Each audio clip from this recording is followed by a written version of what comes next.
కంగనా రనౌత్ సెప్టెంబర్లో ఎమర్జెన్సీ ఎన్నికల ప్రచారం కోసం కొన్నాళ్ళు సినిమాల్ని పక్కన పెట్టిన కంగనా రనౌత్ మళ్ళీ జోరు పెంచుకుంది. తాజాగా తన పొలిటికల్ డ్రామా చిత్రం ఎమర్జెన్సీ విడుదల తేదీని ప్రకటించింది. 1975 ఎమర్జెన్సీ కాలం నేపథ్యంలో ఈ చిత్రాన్ని సియా నిర్మాణ దర్శకత్వం తెరకెక్కిస్తుంది.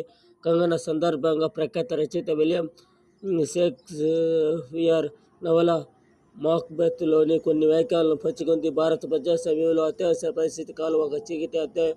ఈ వివాదాస్పద అధ్యాయం వెనుక ఉన్న అసలు నిజాలను బయటపెట్టేందుకు సెప్టెంబర్ 6న థియేటర్లకు వస్తున్నా అంటూ వ్యాఖ్యానించింది. ఇందులో అనుపమ్ ఖేర్, మిలిందా సోమన్, శ్రేయస్ తలపడే ఇతర కీలక పాత్రలు పోషిస్తున్నారు.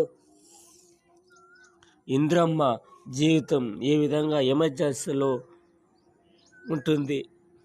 ఎమర్జెన్సీ అంటే మీకు తెలియాలి. ఎంతమందికి తెలుసు? ఎంతమంది